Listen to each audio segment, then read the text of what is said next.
3 децении самостојност, 20 години рамковен, НАТО е сојузник, но никако до Европската унија. Прво Република, потоа Фиром, сега Северна, но секогаш Македонија. Петиот председател меѓу харизмата на Глигоров и безличноста на Иванов, како ги оценува своите претходници. Сите сакаат да ја пригребат Македонија. Тоа е разумен компромис. Не можам да ви објаснувам. Која е алтернативата на Унијата, што иницира Балканското трио со Шенген движење и економија? Дали Бугарија го стимулира или предизвикува новиот Балкан без неа? Ние сме тука ако можеме да ја релаксираме атмосферата и да говориме за овој проблем кој постои во нашите односи последнава година со еден поинаков јазик. Народот е крив за митото, службениците, а не владата е виновна за корупцијата во високите ешалони на власта. Премиерот Заев го релативизира Вашингтон. Криминалот ја подкопува генерално довербата на граѓаните во своите институции.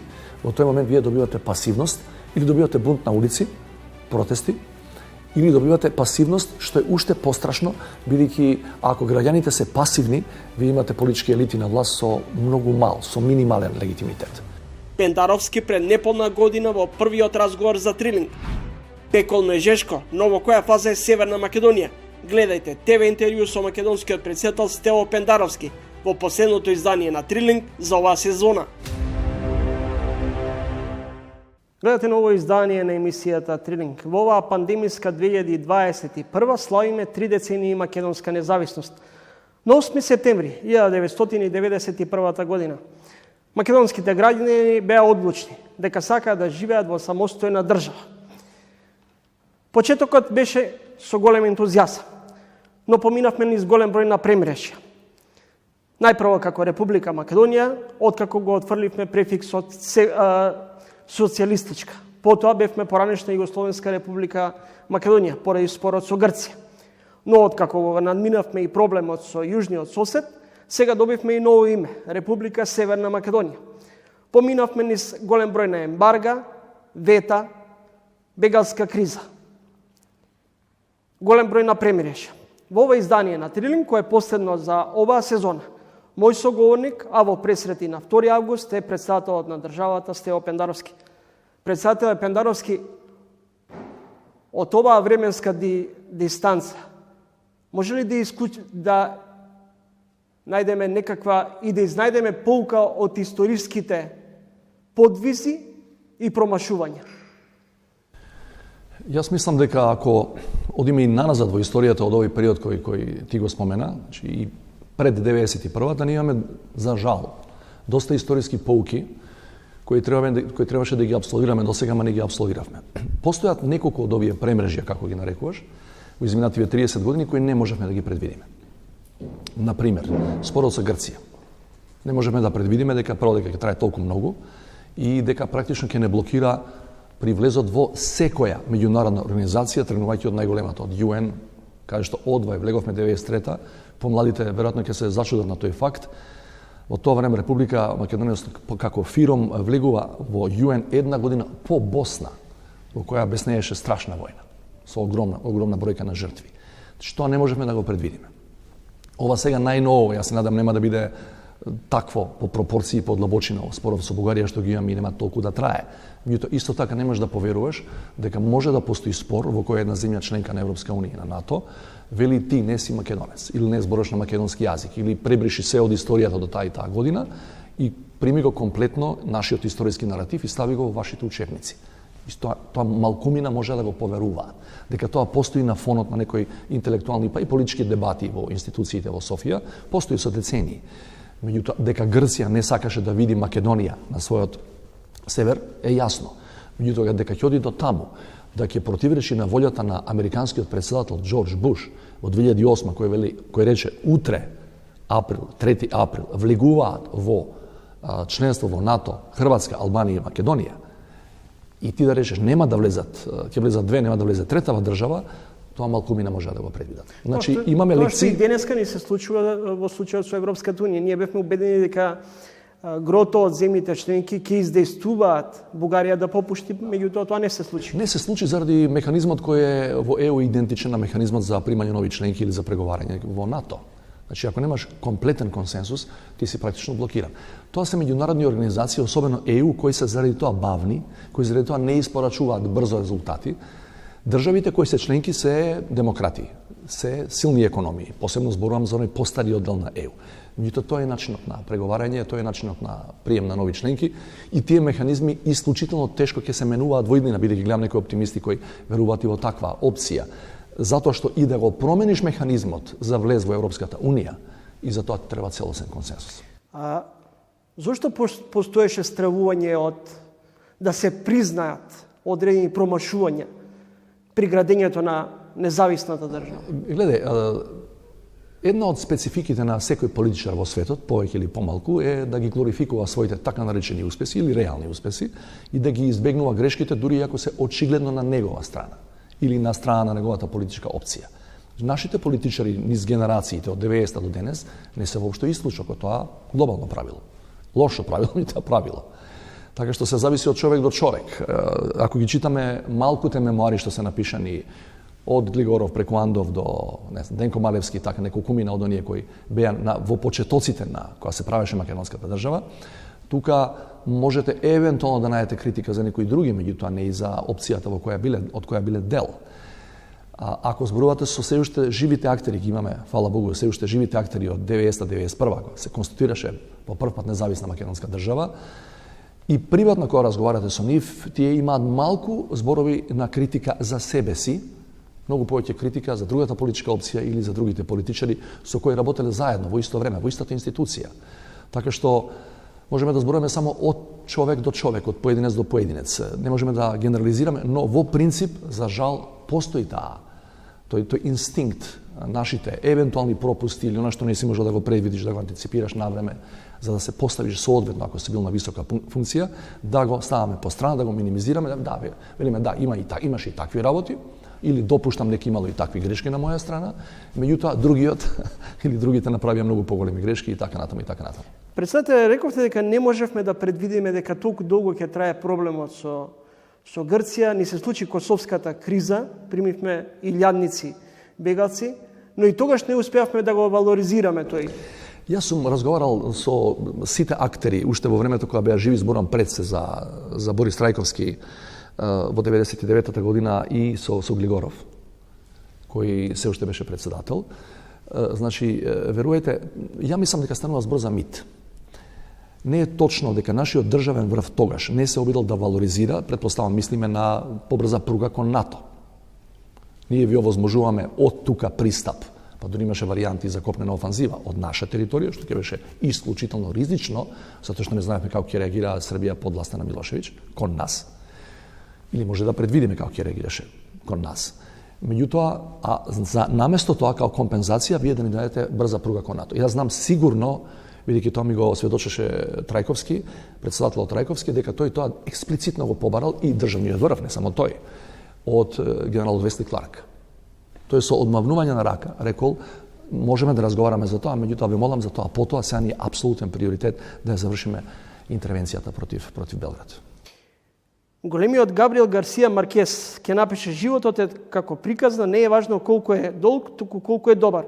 Тоа што поминало веќе не постои, тоа што ќе биде уште не дошло. Постои само една точка во која се вкрстуваат минатото и днината. Заробеници сме се уште на минатото? За жал да. За жал да. Ја гледам дека, бидејќи во фокусот на мојот интерес не само Северна Македонија, туку и 6 држави на Западниот Балкан кои останаа на опашката на интеграциите, особено оние кон Европската Унија, и генерално клучните политики на Брисел, се посебно зборувам за евроинтеграциите, не третираат нас се уште као периферија за која не е сигурно, на страна официјалната риторика, за која не е сигурно кога и дали воопшто ќе стане полноправна членка на тој клуб. Така што, ако го гледаме тоа однесување од Брисел кон нас и попуштањето на таа така наречена супервизија во однос на реформите во клучните области, не само кон нас, кон сите од Западниот Балкан, мене не ме чуди што ние поприлично длабоко се враќаме во историјата и се храниме се повеќе и повеќе со историските митови, наместо да видиме што денеска можеме да направиме за нашите граѓани и денеска да одработиме за нив во рамки на оваа мисла, идеја. Првиот македонски претседател на самостојна Македонија, Киро Глигоров. Меѓу другото, кога спомнувате, уште тогаш сугерираше да не гледаме и да не бидеме заробеници на митовите и на минатото. Знаете, Да се вратам повторно на мојата претходна теза. Многу е тешко, сега барам оправдување се разбира за себе си, за сите ние кои сме денеска на функција. Многу е тешко на луѓето да им нудите сегашност и иднина, наместо минато, ако во тоа немате поддршка од клучната алатка или инструмент, европските интеграции, за кои јас и денеска тврдам дека е невозможно да постигнете задоволително ниво на економски па и на политичко-демократски развој, ако немате поддршка од зрелите демократи во Западната алијанса. Знаете, ако вие чекате 16,5 години со статус на кандидат и воопшто никој не знае сега колку може да се продолжи оваа блокада од Бугарија, меѓутоа само за себе 16,5 години и огромно време во кое човек роден во 2005-та кога добивме кандидатски статус, за година и пол ќе стане полнолетен и вие се обидувате него да му кажете дека денеска, ако денеска ги пробиеме блокадата и утре почнеме со преговори, најверојатно околу 8 до 10 години ќе преговараме. Целиот живот на луѓето им оди, а вие се уште ја зборуваме мантрата ЕУ, НАТО го завршивме, се ЕУ го зборуваме Европа, Запад, цивилизација. Меѓутоа луѓето тоа не го гледа. Ние се уште зборуваме за плати од 450 евра. Нашите изборни ветувања за следните 4 години, 5 години, се дека ќе бидат 500, 600, 700 евра. Добро, сега овој период и власт и опозицијата лицитира со суми за тоа колку би изнесувала просечната плата, очигледно во време на предизборна кампања како да се Но сегашната статистика вели дека ние сме нешто над 450 евра. И са, внимајте, од 91-а славиме на сега за некој месец 30 години независна држава. Вие можете на младите генерации, па и на постарата генерација, да ја кажувате, знаете што, имавме 92-94 две ембарга со вкупно трајање од околу година и пол од Грција. Малкумина знаат, освен економските експерти, дека нашата економија во тој период контрахира за 20%. Ние имаме војна 2000. Една од причините за тоа беше и сомнителната и помалку деликатен процес на приватизација. Се согласувам. Имате приватизација, гледате, 91-а да ја земе како нумерички, статистички првата точка на приватизацијата, временски, и 2000-та година, или 2001 како завршување и формално на тој процес преку агенцијата тогашна за приватизација, ние имаме околу 100.000, внимајте, 100.000 нови луѓе невработени. За оваа држава, со оваа големина на население, 100.000 нови невработени, практично луѓе на улица, добар дел од нив во средни години која не можат ни да се преквалификуваат, ниту некој ќе ги побара нанова да ги вработи во некој сосема друг бизнис. Станува збор за огромни фрустрации во тој период. Ја не велам дека е добро одработена приватизација, напротив. Меѓутоа ви кажувам, после 30 години имаше и тешкоти и потешкоти кои беа дел објективни, дел поради субјективната природа на тогашните луѓе на власт. И тоа вие имате малку што денеска на овој од новата генерација, на дечките од новата генерација, да им понудите, да кажете, причекајте, само што не сме стигнале до некое ниво, да речеме, на денешната вишеградска група. На 30 години македонска самостојност планирате да поканите дел од луѓето кои партиципира во институционалната и државотворност во градењето на државотворноста на земјата? Да. Овој 8 септември веќе е направен заеднички работен комитет и работна група меѓу владата и кабинетот на председателот. Значи ќе биде тоа државна прослава, се разбира, од највисок ранг во рамките на нашите ресурси и можности. Меѓутоа во овој дел што прашувате, конкретно ќе ви одговорам, веќе дадов задача на моите соработници да испитаат кој е се уште жив од првиот парламентарен состав и од првата влада на покојниот академик Клюсев, сите тие која правеа современата македонска држава, независната македонска држава по прв пат во историјата, треба да бидат одликувани со орден од председателот на оваа иста земја која тие направија пред 30 години. Председател Пендаровски, 3 децени македонска самостојност, прокоцкавме одреден период од овие 30 години? Прокоцкавме. Прашањето е сега за дебата дали можеше не подобро, туку многу подобро од ова. Мојот став е дека не можеше многу подобро од ова. Од ембарга 2001, кој исто ја врати економијата поприлично назад, со цел да имаме платформа наречена Охридски рамковен договор, која ќе ни даде една битна трамбулина да скокнеме кон подобар живот, бидејќи ако немате кохезија внатре и мир меѓу овие две големи заедници, македонци и албанци, вие не може да разговарате воопшто за економија, меѓутоа 2001-та во економска смисла многу не врати назад. И понатаму овие блокади кои веќе сега ги знаеме, а знаете, без екстерна асистенција во делот на најдобрите практики, например, правосудство, медиуми, администрација, па и бизнис ако сакате, вие знаете дека не можете да напредувате, ниту една држава од денешните членки на Европската унија немаше да биде во економска смисла таму каде што е денес од шампионите на транзицијата, од Словенија, од Чешка, Словачка и така натаму, Унгарија, од 90-тите посебно, ако немаше поддршка од Европската унија. Почитувани следите интервју со председателот на државата Стево Пендаровски во пресрет на 2 август, а речиси на секој Илинден се испраќаат пораки политичарите, испраќаат пораки на обединување, непоколебливост, градење на консензус, диалог. Зошто никако не можете меѓу вас политичарите да ги наминете политичките суети и калкулации, а на штета на граѓаните? Знаеш како, не би сакал да ги минимизирам напорите на сите претходни председатели, премиери или председатели на собрание кои се ротираат на Мечкин камен, централната манифестација, по тој најголем празник. По мене најголемиот празник на државата не е 8 септември. Тој е огромен празник. И 2 август е уште поголем. Зборуваме 944 зборуваме за историски континуитет на идејата за државност. Не сакам да ги минимизирам нивните напори со тие политички говори, тој профил на собирање на Мечкин камен. Меѓутоа јас ќе се обидам во рамки на целокупниот мој политички концепт и таа некоја и животна, не само политичка филозофија која ја застапувам, да се обидам малку барем тој ден да го навалам тој јаз и да ги колку можам да ги помирам, да ги зближам двете прилично спротивставени или трите поларизирани политички опции во нашата земја.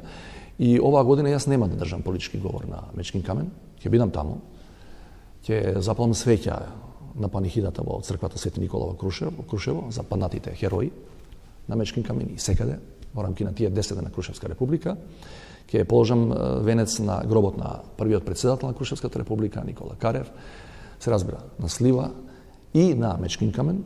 Меѓутоа, наместо говори, ќе има еден посебен, специфичен програм, една програма која ќе ги повикаме јавно на нашите граѓани кои може да дојде и да го види тоа со своји очи, да го чуе со своји уши, сосема поинако од она што сме го гледале досега, и ги повикам сите лидери на политички партии, на парламентарни политички партии да бидат со мене заедно и да одат таа ливада нагоре која за жал низ децениите на прославување на тој празник во Крушево ја паметиме по лоши работи.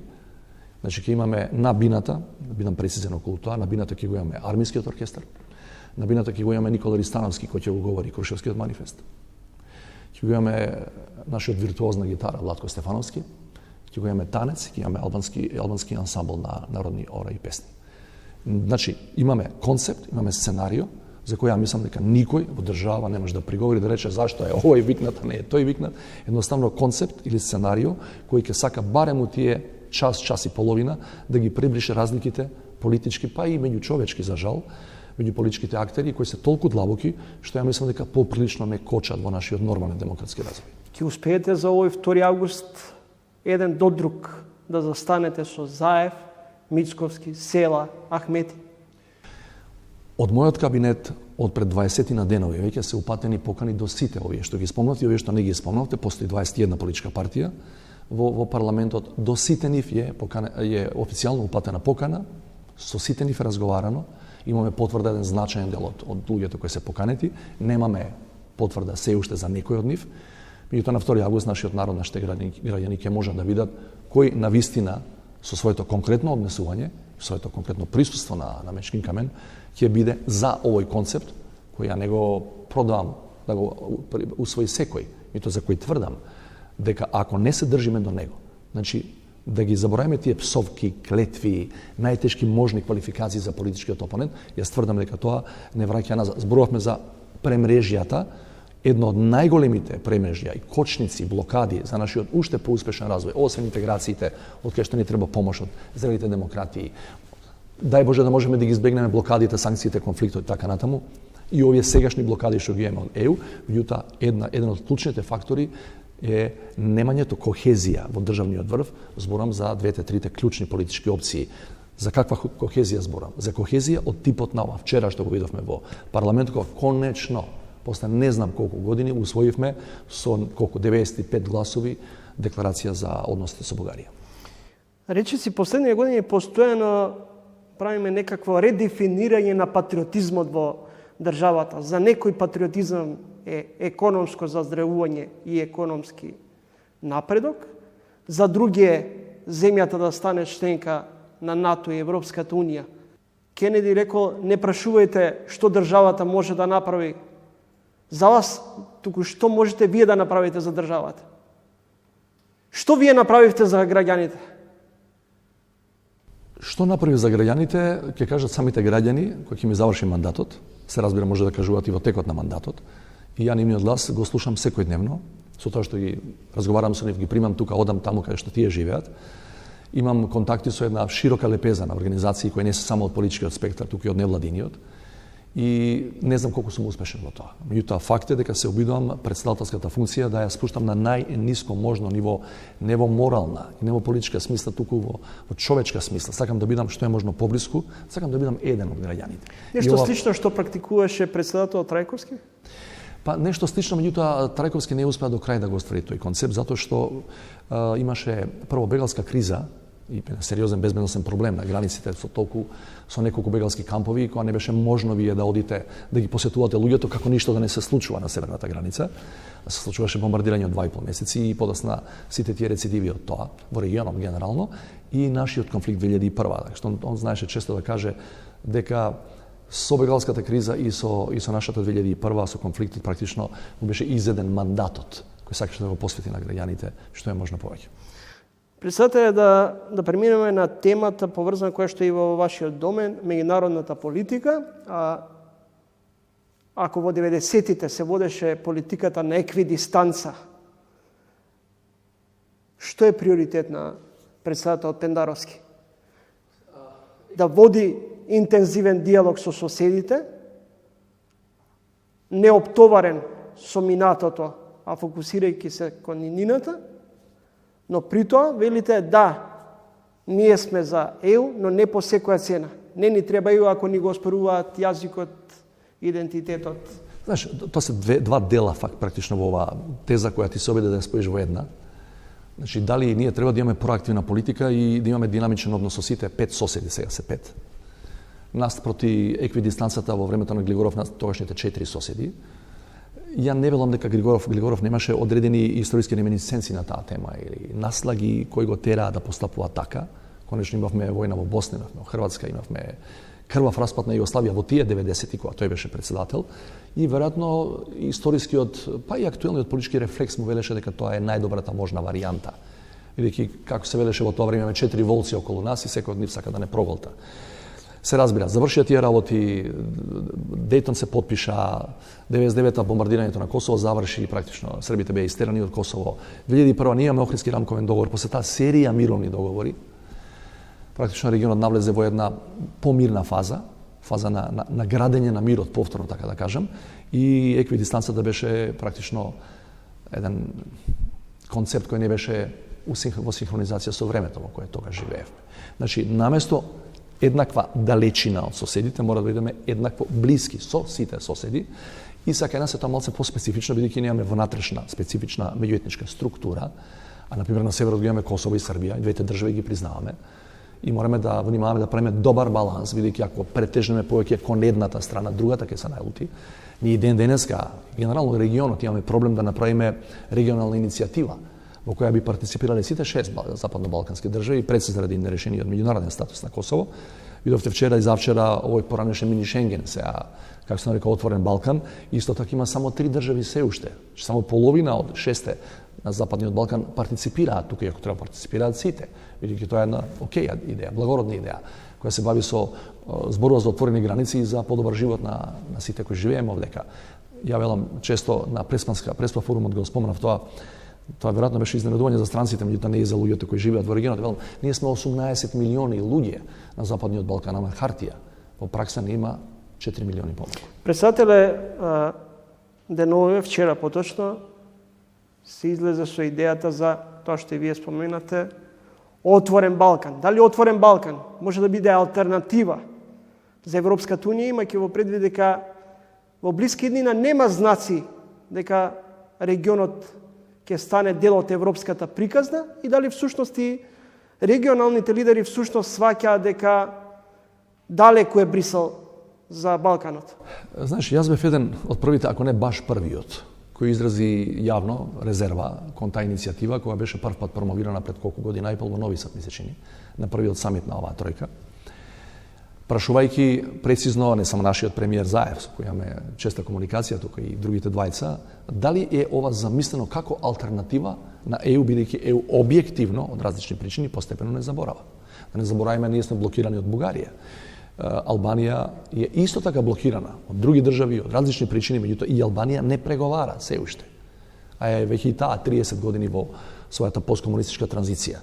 Од сите три држави ми беше децидно одговорено, и на моите средби со српскиот претседател и со албанскиот премиер, дека тоа не е замислено како алтернатива. Меѓутоа, зошто да не биде еден модус операнди, еден модус вивенди, ако сакате поточно, во овој период додека чекаме да ги почнеме преговорите и потоа додека не станеме полноправна членка, бидејќи и Вишеградската група имаше Балтички сојуз исто така. Сите тие функционира одлично како една подготовка, но кога државите овие споменати во тие два европски региона влегоа во ЕУ, тогаш почна да тоа не е замрено, тие сега имаат некакви инсталации, некакви институции во таа смисла, меѓутоа активитетот на пример на Балтичкиот совет или на Вишеградската група не е ни близу, не е на 10-20% тоа што бил некојаш, додека чекаат да влезат во ЕУ.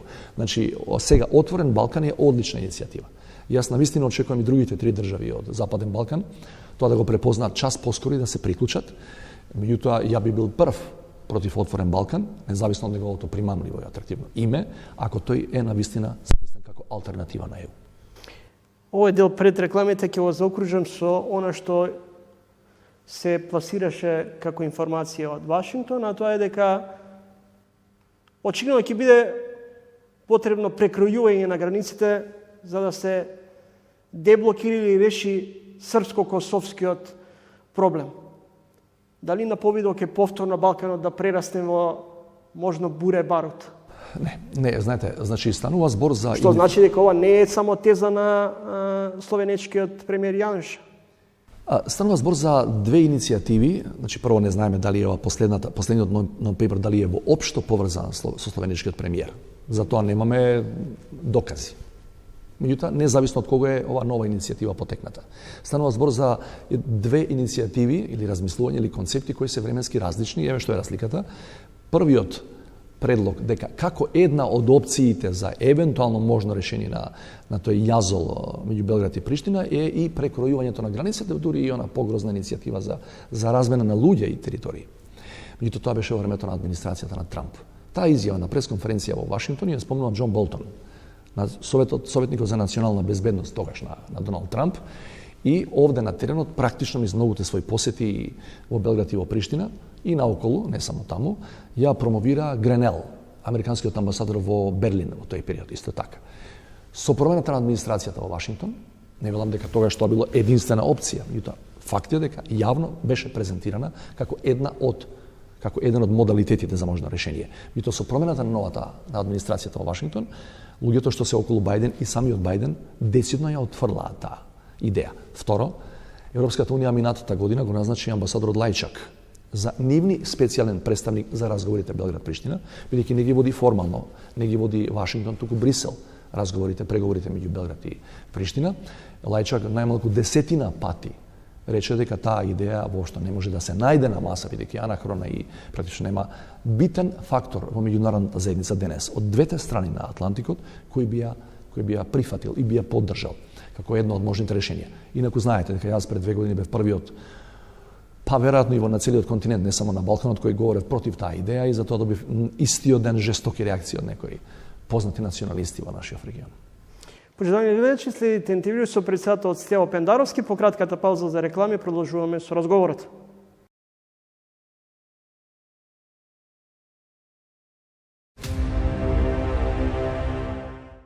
Следите трилинг интервју со шефот на државата Стево Пендаровски. Претседателе, кога, како и под какви услови до договор со Бугарија? Гледате изгледи за можен компромис веднаш после формирањето на владата? Значи, јас имав изјава, практично мислам дека е пред Нова година, која беше известна дека бугарите одат на избори во април, дека ние од тој момент натаму треба да работиме само околу така наречените странични прашања, кои неа за сега суштината на спорот така како го така како го пресира, како го бутка напред Каде го Софија. детектирате клучниот проблем? Клучниот проблем го се знае. Прво значи дојде од Софија во рамки на историската комисија, која има неколку амандмани, даде неколку амандмани уште во тоа време и се обиде тие да ги продаде во Брисел.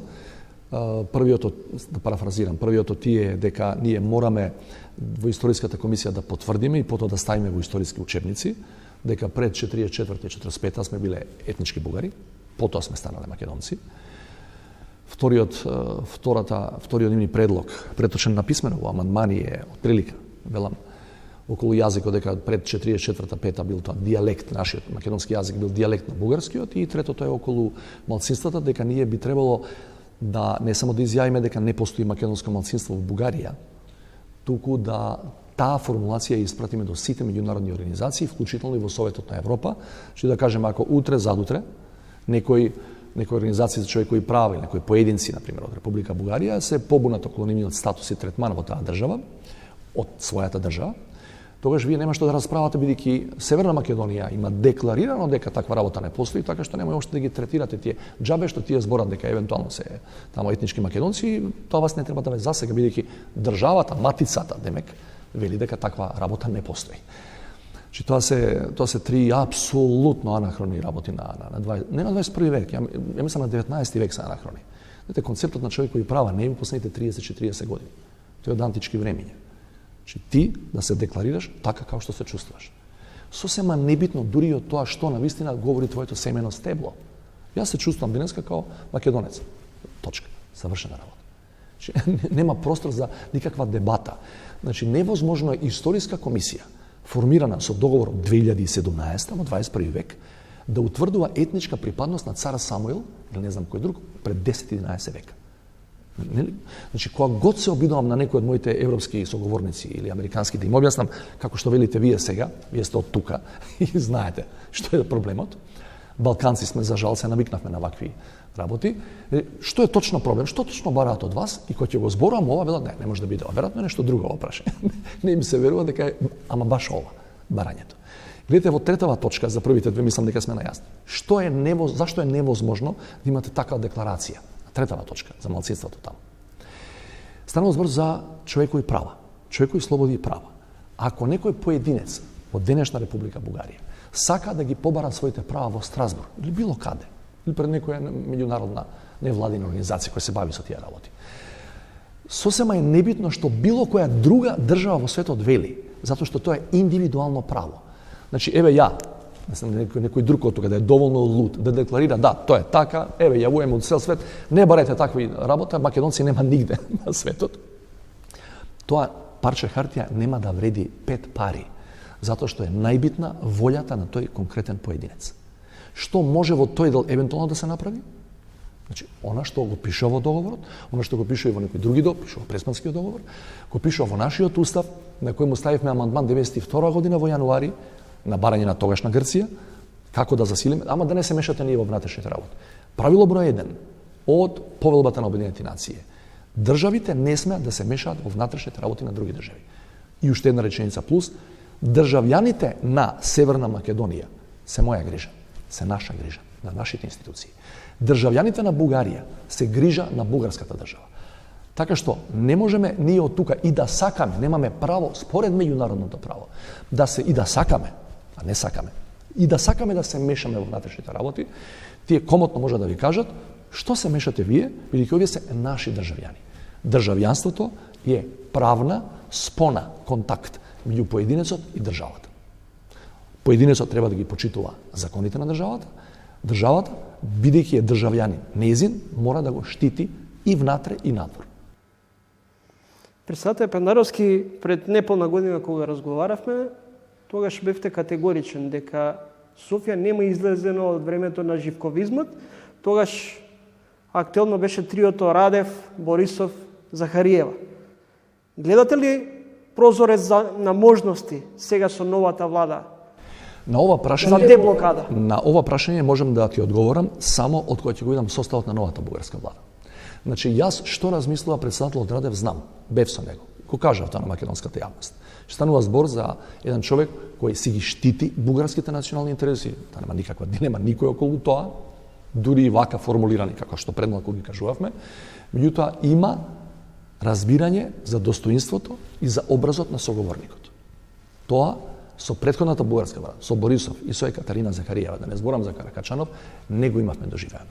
На било кое ниво, ја немав за среќа многу прилики да се среќам со Захариева, со Каракачанов не сум се видел воопшто, меѓутоа луѓето кои се среќаваа од наша страна со нив, велат дека тие биле, да бидам благ и да кажам, без базично почитување на личноста на соговорникот со кој се во тој момент во разговор во иста просторија.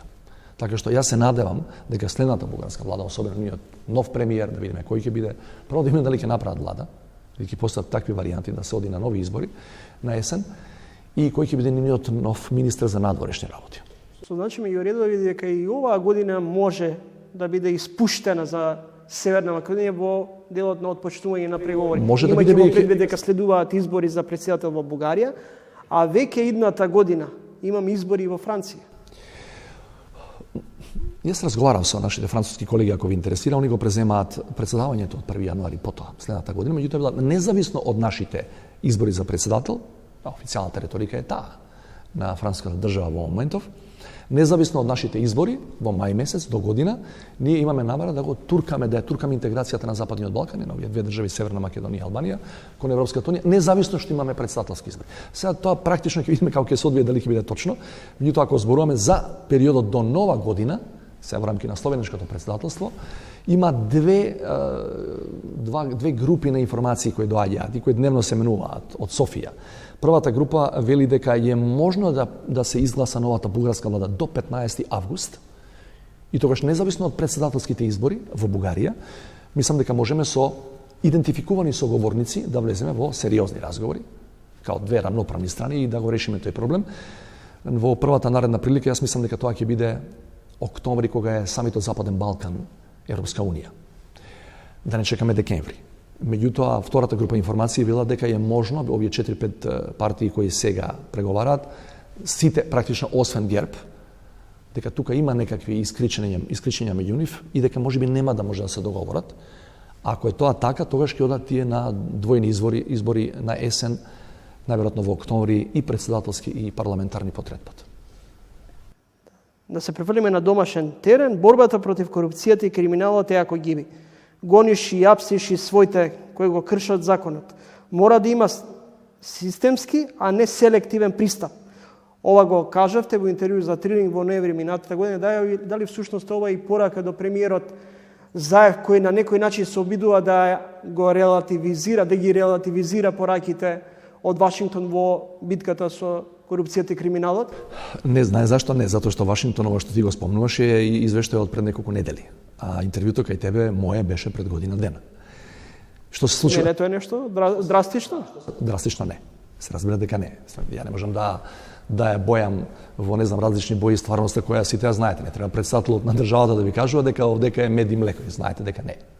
Особено во тој аспект. Ние го имаме извештајот, ја мислам дека тоа излезен после нашето интервју последно, предходно, на транспарентност. Ние сме 111. Предходната година сме биле 105. Предходно сме биле 90 и не знам кој. И тоа и тогаш не било добро. Значи, немаме тука голем простор за толкување. Ова што сакам да го кажам, што во меѓувреме мислам дека е позитивен сигнал дека можеби работите ќе се придвижат субстанцијално, а не козметички кон напред, е тоа што неколку видни функционери на владата, да не го спомнам се поранешниот генерален секретар на владата и актуелен еден од замениците секретари на владата, кој се во притвор под неколку обвиненија, и неколку други кои, значи како велам ја во таа изјава, не само туѓите, не другите, него и од своите да гониш. Се разбира дека тоа не е доволно. Меѓутоа јас знам, и тоа во моите чести конверзации со премиерот секогаш го споменувам, неопходно е да покажеме, особено сега откако оваа политичка гарнитура лани јули доби нов мандат од 4 години, дека се помалку и помалку ќе имаме шанса сите ние, тие вклучително премиерот и министрите кои се на првата линија на тој фронт, да кажуваме, а тоа беше времето на Груевски, режимот на Груевски. Ние сме во 5-та година како нова политичка структура на власт. 2016 декември владата е направена, пролета 17-та. Така што, ја мислам дека веќе сега ние не смееме воопшто во овој сегмент да го спомнуваме режимот на Груевски. Беше, помина, постапките си течат, во тој дел, ја, ако ме прашувате лично, не сум задоволен како течат некои постапки, бидејќи некои воопшто не течат, а некои завршија со фрапантни или ослободителни пресуди или осудителни, за кои целата јавност се чуди дали е тоа возможно. Едно од последните е судењето за 27 април, во кој имате две судења на две групи, во кој според обвинителството и според судот, организаторите на 27 добија 2 пати, 3 пати помали казни од извршителите на 27 април. Во делот на 27 април, малку подоцна, повторно ќе ве вратам кај корупцијата и криминалот. Ние имавме и претходно уштеден извештај за кој владата тврдеше дека тоа е перцепција, па се обидовме да го релативизираме на тој начин што не е до високиот ешелон, не е корупцијата во високиот ешелон, туку во администрацијата. Јас се паметам таа изјава на Љупчо Николовски околу перцепцијата. Знаеш што е интересно околу таа изјава?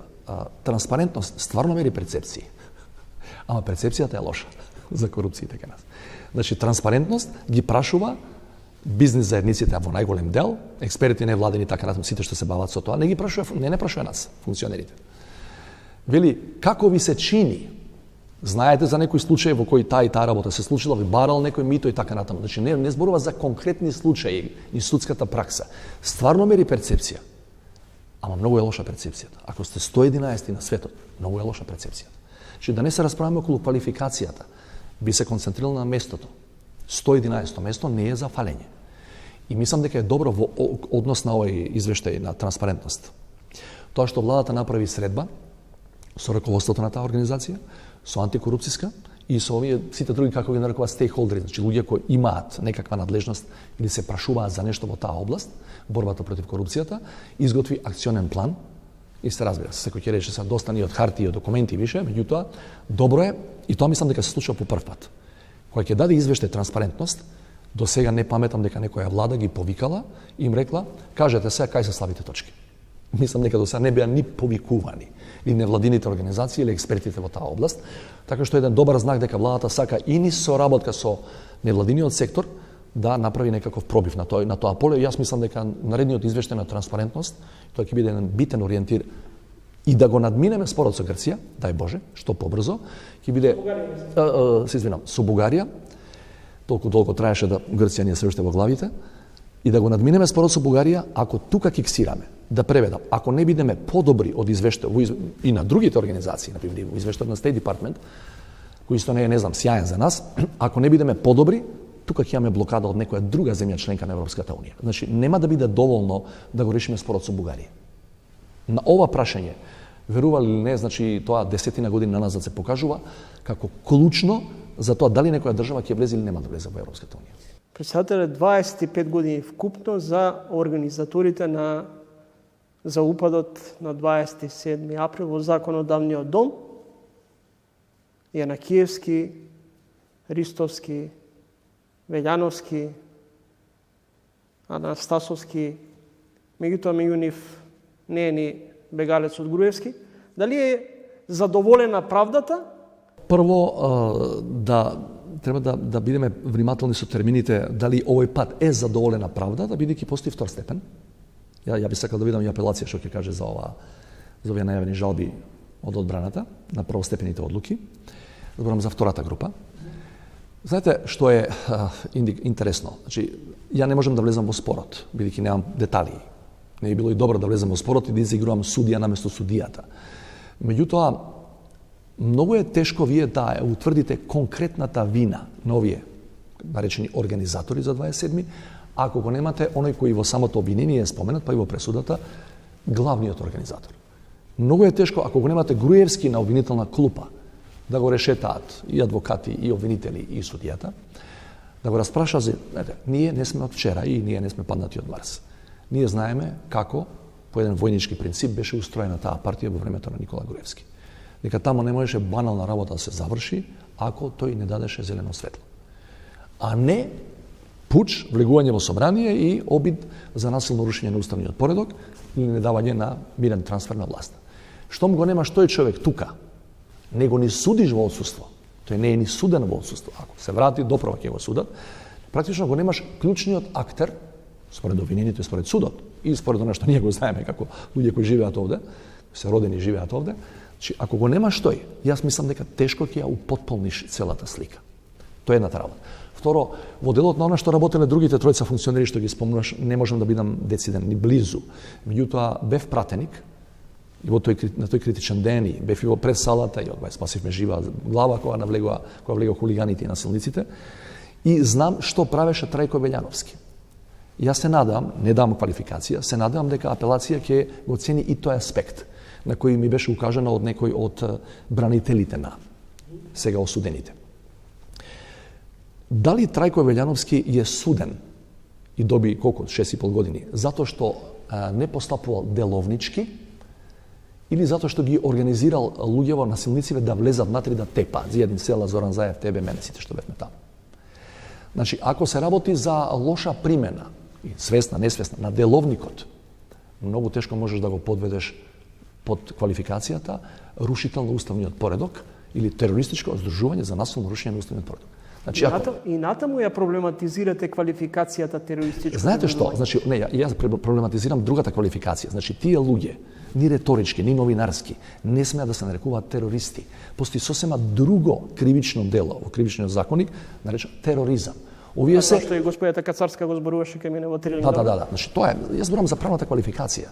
Знаеш, а овде станува збор за рушители. Вие исто како и премиерот Заев се сомневате, всушност велите Не, Заев, овие како? обвинети се можеби изманипулирани. Не. Значи, види, Заев, изјавата на Заев е многу децидна во таа насока. Се внимавај на моите зборови. Јас не сум во таа смисла дециден дека ја не знам. Само велам, ја бев пратеник и го следев тоа што Трајко Велјановски го правеше. Меѓутоа ја видов во пресудата која ја читаа јавно, во еден дел вели спротивно, се парафразирам, спротивно на деловникот му дал право да зборува, не требало да му даде право да зборува, на Зечирија Ибраими, мислам дека беше пратеникот во тоа време на Беса, која пее понатаму албанската химна и станува тоа што станува во парламентот. Види, за погрешно толкување, евентуално на деловникот, многу тешко може да го наречеш рушител на уставниот поредок. Јас сакам да видам, може да го има тоа во пресудата, ама јас не сум го видел, и сакам апелација да потврди дали сите овие, не сум Трајко Велјановски, дали сите тие ги организирале луѓето во смисла, луѓе, нема да дозволиме мирен трансфер на власта, со пораки, усно, било како, писмено, влегувајте, тепајте, нема да го дадеме законодавниот дом. Значи, не за погрешна примена на деловникот. Тука мене, мислам дека и јавноста, правниот дел, посебно од јавноста, бара така разјаснување на тие детали, зашто кој е... Пазите, кој може да тврди дека Ѓорги Иванов кога не му го даваше мандатот на Зоран Заев, поставувајќи му серија услови кои треба да ги исполни, да се откаже од тоа и така, на тирански платформи и така, за да го добие мандатот, кој може да тврди, сериозен правник, да тврди дека не го кршеше уставот. Чисто кршење на уставот. Уставот вели, јас минатата година тоа го направив. 10 дена по конституирање на парламентот, председателот мора, должен е да го даде мандатот на тој што има мнозинство или ќе направи мнозинство. Должен е. Нема услови поставување. И сега некој да рече, со тоа, Ѓорги Иванов 5 години, 10 години, 15 години робија, затоа што, не велам дека нема друг тип на одговорност, импичмент и така натаму. Меѓутоа, не може да кажеш дека со тоа, тој дополнително ги охрабрил да влегуваат луѓе во парламент и да не тепаат нас пратениците. Разбирате, зборам за политички квалификации и зборам за правни категории. Се надевам дека во првостепената пресуда тоа е доволно добро образложено, меѓутоа, за конечна квалификација ќе почекам и што ќе рече апелација. Председателе, парадоксално, меѓутоа вистинито. Коинциденција или не, извештајот од Вашингтон, од друга страна се најавува дека американско-турски конзорциум ќе гради автопатиштата коридорот 8 и 10. Владата вели окей, истиот тој конзорциум за кој има дамка во Косово, Романија, Хрватска. Не. А вие ставивте параф за... Да, го подпишав законот. Ќе ти кажам зошто го подпишав, меѓутоа прво да знаеш. Бехтел и Енка се фирми со исклучителна меѓународна репутација. Постојат дамки, се може да разговараме дали заради домашните политички актери во овие држави што ги спомнувате, или заради непрофесионалниот однос на фирмите. Меѓутоа, Бехтел има над 100 проекти во целиот свет. Значи, од најновиот саркофаг на нуклеарната централа во Чернобил и да не зборам што, значи, Бехтел е во топ 10 градежните компании во светот често пати според приходот е број 1 во светот. Значи нема никаква дилема дека станува збор за вонсерийска репутација на таа организација, на таа фирма.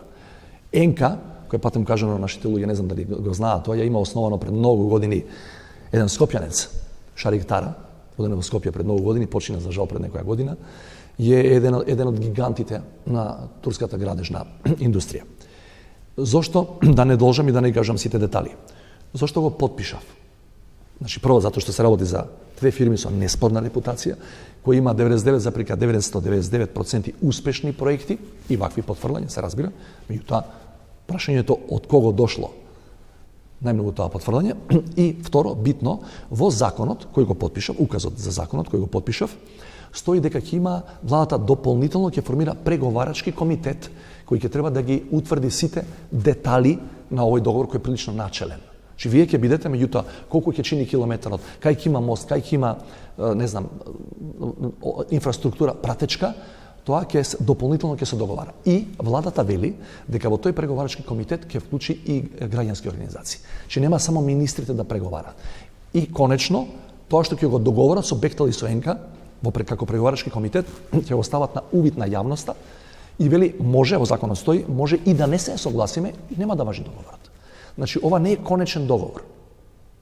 Затоа што битните детали за кои преговара одредени организации, антикорупцијска, не се определени.